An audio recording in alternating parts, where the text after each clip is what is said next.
رب صلی وسلم دائما ابدا علی حبیبک خیر الخلق کلہم صلاۃ و سلام علیک یا رسول اللہ صلی اللہ تعالی علیہ وسلم۔ اور جنازے تک یہ معاملہ ختم نہیں ہوتا، بلکہ جیسے جیسے دن گزرتے جاتے ہیں مقبولیت بڑھتی جاتی ہے۔ اس کا آسان سا اگر دیکھنا ہے تو دیکھ لو، ایک وقت تھا سید سالار مسعود غازی کے عرس میں کتنے لوگ جاتے تھے، اور دن گزرتے جا رہے ہیں تو لوگ بڑھتے جا رہے ہیں۔ غریب نواز کے عرس میں کتنے لوگ جاتے تھے، دن گزرتے جا رہے ہیں، لوگ بڑھتے جا رہے ہیں۔ ارے دنیا والوں کو لوگ بھول جاتے ہیں، اللہ والوں کو کبھی نہیں بھولتے۔ کل غوث اعظم کے جتنے عاشق تھے آج اس سے زیادہ ان کے عاشق نظر آ رہے ہیں۔ اللہ سے وفاداری کرو۔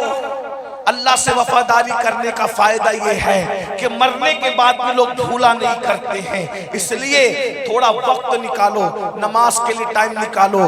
آج میری قوم کے جوان نماز کے لیے ٹائم نہیں نکالتے، حالانکہ ایک وقت کی نماز کو صرف 10 منٹ کا ٹائم لگتا ہے۔ بولو 10 منٹ سے زیادہ کا ٹائم لگتا ہے؟ نہیں لگتا۔ میرے بھائیو، اللہ اکبر، جب کوئی جوان صبح کے وقت اللہ کی عبادت کرتا ہے، جب کوئی جوان صبح کے وقت اللہ کی عبادت کرتا ہے تو میرے آقا فرماتے ہیں اس جوان کو اللہ بوڑھوں پر ایسی فضیلت دیتا ہے جیسے اللہ نے رسولوں کو لوگوں پر فضیلت عطا فرمائی ہے۔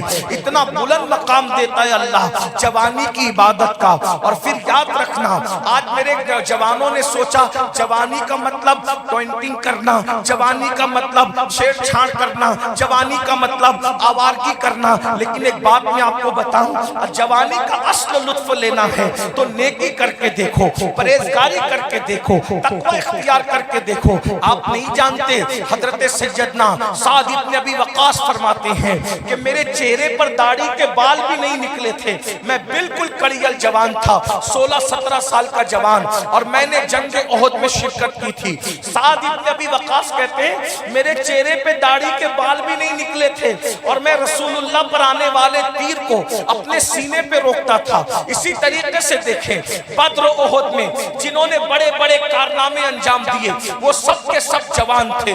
اللہ اکبر! اور کیسے جوان تھے؟ سارے صحابہ جوان تھے۔ اسی لیے میرے آقا فرماتے ہیں اے لوگو، اللہ اکبر، جوانوں کی عزت کرو۔ آقا کی حدیث ہے، آقا فرماتے لوگو جوانوں کی عزت کرو، جوانوں کی قدر کرو، جوانوں کو اہمیت دو۔ اس لیے کہ جب میں نے نبوت کا اعلان کیا تو مکے کے بڈھوں نے مجھے جھٹلایا، میری بات کو رد کر دیا، لیکن جب میں نے نبوت کا اعلان کیا تو مکہ کے جوانوں نے میری دعوت کو قبول کیا۔ اس لیے جوانوں کی عزت کی جائے گی، کیونکہ اسلام سب سے پہلے جس نے قبول کیا تھا وہ سب جوان لوگ تھے۔ صدیق اکبر جوان، زید بن حارثہ جوان، سعد بن ابی وقاص جوان، فاروق اعظم جوان۔ اللہ اکبر!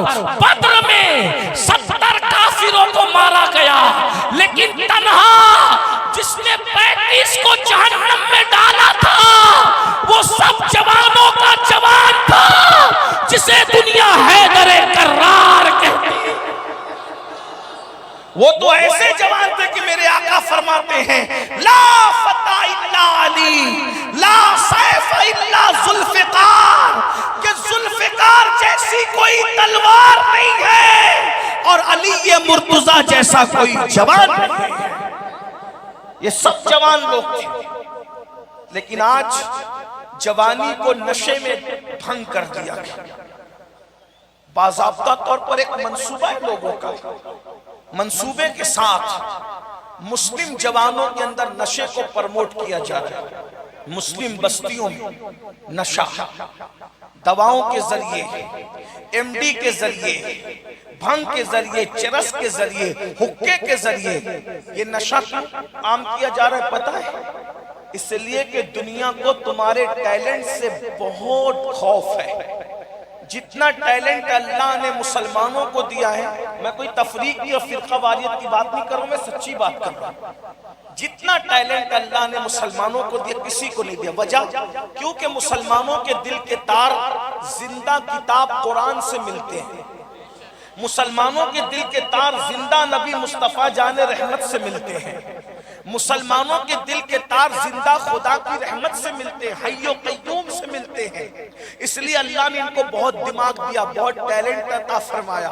آپ دیکھیے دور کیوں جاتے ہو، اس ملک کو ہندوستان کو جس نے ایٹمی طاقت دی کون تھا؟ کلمے کا انکار کرنے والا تھا یا کلمہ پڑھنے والا عبدالکلام تھا؟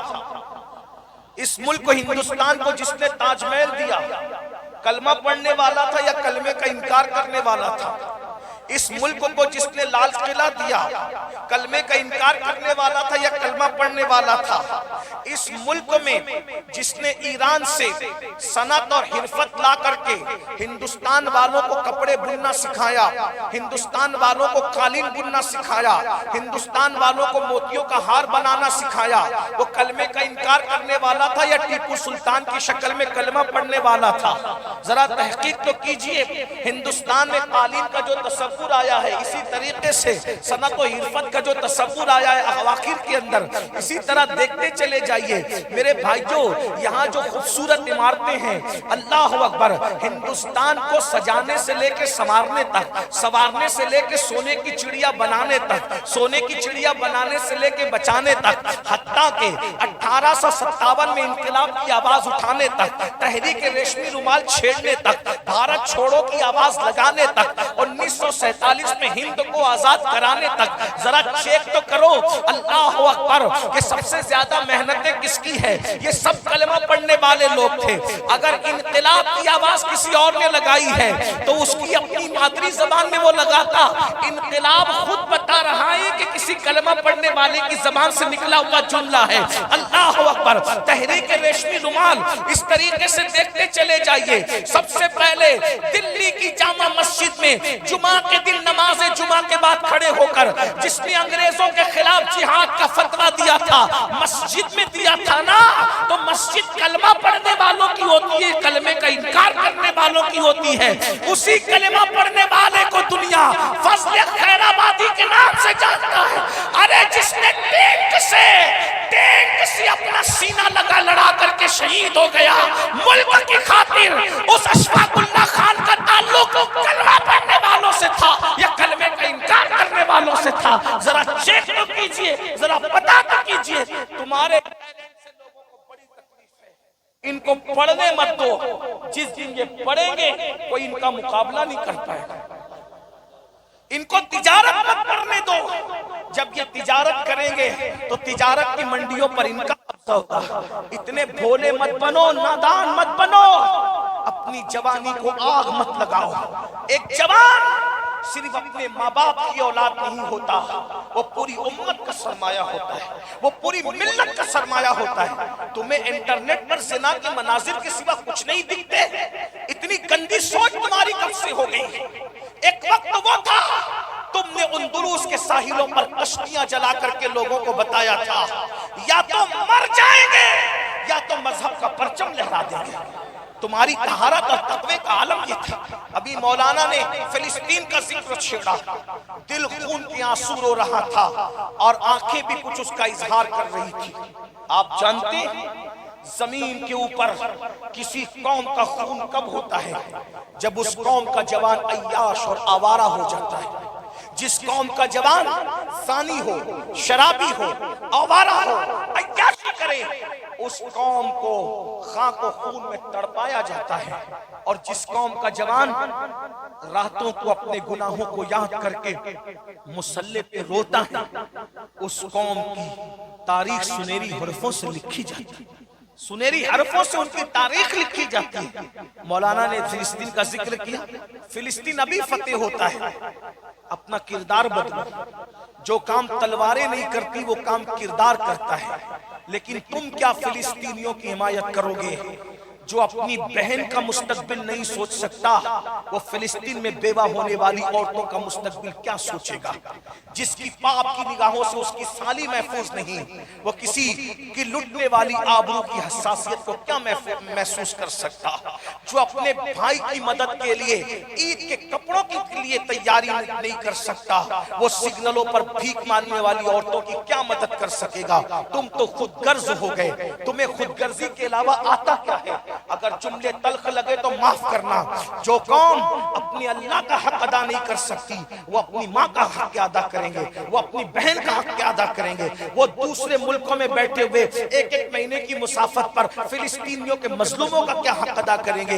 جو اپنی اللہ کی محبت میں 10 منٹ کی نیند قربان نہ کر سکے، وہ اپنی جانیں کیا قربان کر سکیں گے؟ بڑی معذرت کے ساتھ آج تو کھانے پینے سونے اور گناہ کرنے کے علاوہ تمہیں کچھ سوچتا ہی نہیں، عورتوں کو باپ کی نظروں سے دیکھنے کے علاوہ تمہیں کچھ سوچتا ہی نہیں۔ بڑی معذرت کے ساتھ سب سے محبوب مشغلہ ہے حسن کو تکنا، حسن کو دیکھنا۔ آؤ جوانوں کا کردار کیا تھا، بات ختم کرتے کرتے، بات اینڈ کرتے کرتے بتا دوں۔ یاد رکھنا، صرف منقبتوں سے اور نظموں سے حالات نہیں بدلنے والے، صرف نعروں اور جلسوں سے حالات نہیں بدلنے والے، صرف درد بھری باتوں سے اور تحریروں سے حالات بدلنے نہیں والے، جب تک کہ تم کردار کے غازی نہ بنو۔ بڑی باتیں کر لی ہے، ارے تمہاری بیٹیاں جن کو اللہ و رسول نے مسجد میں جانے سے روکا تھا، آج تمہاری بیٹیاں بیوٹی پارلر تک جا رہی ہیں۔ تمہیں شرم نہیں آتی؟ شادی کے موقع پر دلہنوں کو تم بیوٹی پارلر تک بھیجتے ہو۔ اللہ اکبر! جس مذہب میں عورتوں کو مسجد جانے کی اجازت نہیں، اس قوم کی بیٹیاں بننے سورنے کے لیے بیوٹی پارلر تک جائے گی، مہندی لگانے تک بیوٹی پارلر تک جائے گی۔ جو قوم کی بیٹیاں نبی کے ہاتھ میں، توجہ، نبی کے ہاتھ میں ہاتھ نہیں دے سکتی، جو قوم کی بیٹیاں نبی کے ہاتھ میں ہاتھ نہیں دے سکتی، مصافحہ نہیں کر سکتی، وہ بیٹیاں اجنبی مردوں کے ہاتھ میں ہاتھ دے کے چوڑیاں پہن رہی ہیں۔ دین کہاں ہے؟ بتاؤ دین کہاں ہے؟ سوائے کلمہ پڑھنے کے، کلمے کے چند الفاظ وہ بھی صحیح ادا نہیں کر سکتے، اس کا معنی تک نہیں معلوم ہے۔ فیصلہ تو مفتیان کرام کریں گے، میں کوئی مفتی نہیں، میں صرف دل جلا صوفیوں کا غلام ہوں، لیکن دل کا درد آپ کے سامنے رکھ کر سوچو، دین کہاں ہے؟ نیند سے اٹھنے سے لے کے سونے تک کے دین کہاں ہے؟ ہماری زندگی میں اسلام کہاں ہے؟ امام حسین کا نام لیتے ہو صرف شربت کے لیے اور نیاز کھانے کے لیے۔ امام حسین کے خون کو شربت اور کھچڑے کے بس تولنے والوں، بے وفاؤں، نام حسین لے کر یزید کا کردار زندہ کرتے وقت تو تمہیں شرم نہیں آتی؟ حسین کی نگاہوں میں تو اتنی طہارت تھی کہ انہوں نے اپنی گھر کی کنیزوں کو بھی احتیاط سے دیکھا، اور تمہاری نگاہوں میں اتنا پاپ ہے کہ آج کل سالیوں کو بھی اور چچا کی اور پھپھی کی بیٹیوں کو بھی پاپ کی نظر سے دیکھا جا رہا ہے۔ آج تک بھاوجوں کو بھی پاپ کی نظر سے دیکھا جا رہا ہے۔ سب ایسے نہیں ہیں، لیکن بات کہنے کی ہے، جلسے میں تو کہی جاتی ہے۔ یہاں تک کہ یہ بدبختی کی باتیں سننے میں آتی ہے کہ سسر سے بہویں تک محفوظ نہ رہی۔ وہ بدترین حالات ہم دیکھ رہے ہیں، وجہ دین اٹھ گیا، اللہ کا خوف اٹھ گیا، خدا کی خشیت اٹھ گئی۔ آپ جانتے ہیں ایک مرتبہ سیدنا بابا فرید الدین گنج شکر نے اپنی ایک کنیز سے کہا تو کون ہے؟ اس نے کہا 40 سال سے آپ کے گھر میں رہتے مجھے نہیں پہچانتے، کہا میں نے آج تک تجھے دیکھا ہی نہیں۔ یہ ان کے تقوی کا عالم تھا، یہ ان کی پرہیزگاری کا عالم تھا۔ آج عورتوں میں بھی تقوی نہیں، مردوں میں بھی تقوی نہیں۔ عورتوں کا حال تو یہ کہ سیریل دیکھنے کے لیے ٹائم ہے، نماز پڑھنے کے لیے ٹائم نہیں۔ ذرا میری ماں اور بہنوں سے پوچھو انہوں نے آج سے پہلے قرآن کب پڑھا؟ قرآن کون سی کتاب ہے؟ تیجے کی، چہلم کی، 10ویں کی، 20ویں کی۔ یہ قرآن کی عزت کی تم نے تعویذ کے موقع پہ گلے میں لٹکانے کی؟ تعویذ تیجے کے لیے تھا، چہلم کے لیے تھا، 10ویں 20ویں کے لیے تھا، اس لیے آیا تھا قرآن۔ قرآن کہہ رہا ہے ہدی للناس ہدی للمتقین، قرآن کا عنوان ہدایت ہے، قرآن ہدایت کے لیے تھا۔ یہ 10واں 20واں چہلم یہ دوسرے تیسرے نمبر کی بات تھی جس کو آپ نے جہیز، قرآن جہیز میں دینے کے لیے صرف نہیں آیا، قرآن 10ویں 20ویں کے لیے صرف نہیں، قرآن تو ہدایت کے لیے آیا ہے۔ میں یہ نہیں کہہ رہا ہوں کہ 10ویں 20ویں پہ اصالِ ثواب نہ کرو، میری بات کا غلط مفہوم مت نکالنا۔ قرآن ہدایت کے لیے آیا تھا، ہدایت کے سوا سب کام لے رہے ہو اس قرآن پہ ہاتھ رکھ کے جھوٹی قسمیں کھاتے ہو، اس قرآن پہ ہاتھ رکھ کر کے معاذ اللہ تجارت کے معاملات حل کرتے ہو۔ ذرا بتاؤ اللہ کے بندو، قرآن پہ ظلم کرنے والوں، آج مسلمانوں کو اس لیے ستایا، تباہ اور برباد کیا جا رہا ہے کہ تم قرآن پہ ظلم کر رہے ہو۔ توبہ کر لو، قرآن پہ ظلم کرنے سے باز آ جاؤ، ورنہ تمہاری داستان تبدیل نہ ہوگی داستانوں میں۔ میں جو آخری بات کے طور پہ عرض کر رہا تھا، بہنوں سے کہتا ہوں، قرآن پڑھو، حدیث پڑھو، نماز پڑھو۔ ایک بات کہوں، امام حسین کبھی بھی امام حسین نہ ہوتے، میرے جملے پہ غور کرنا، بہت بڑی بات کہہ رہا ہوں، بہنوں سے کہتا ہوں، امام حسین کبھی بھی امام حسین نہیں ہوتے اگر ان کی ماں سیدہ فاطمہ نہ ہوتی۔ کسی حسین کے لیے کوئی فاطمہ چاہیے، اور فاطمہ کبھی فاطمہ نہ ہوتی اگر ان کے بابا محمد الرسول اللہ نہ ہوتے۔ باپ ایسا ہوتا ہے تو بیٹی ایسی ہوتی ہے۔ باپ شراب پیے اور بیٹی ہو بڑی پارسا رابعہ بصری جس کے سر سے دوپٹہ نہ ہٹے، ایسا نہیں ہے۔ باپ چاہتا ہے میں شراب پیوں، جوا کھیلوں، زنا کروں، میری بیٹی رابعہ بصری ہو، نہیں ہو سکتی۔ ببول کے درخت پر کبھی گلاب نہیں کھلتے، دھتوروں پر کبھی چمیلی نہیں کھلتی۔ اگر تجھے فاطمہ الزہرا جیسی بیٹی چاہیے جو بو ہی نہیں سکتی، اب فاطمہ کے بعد کوئی فاطمہ نہیں ہو سکتی۔ فاطمہ سے پہلے کوئی فاطمہ نہیں ہے تو فاطمہ کے بعد کوئی فاطمہ کیسے ہو سکتی؟ اس لیے کہ سیدہ فاطمہ الزہرا کے لیے خدیجہ جیسی ماں چاہیے، اور سید المعصومین محمد الرسول اللہ جیسا بابا چاہیے۔ تب ایسی بیٹی جنم دیتی ہے کہ جس کے دوپٹے کو بھی کبھی چاند و سورج نہیں دیکھ سکتا، چاند و سورج جس کے دوپٹے کو نہیں دیکھ سکتے۔ خدا کے لیے اگر اپنی نسلیں بہتر چاہتے ہو، اپنی نسلیں بہتر چاہتے ہو تو تم بہتر بنو۔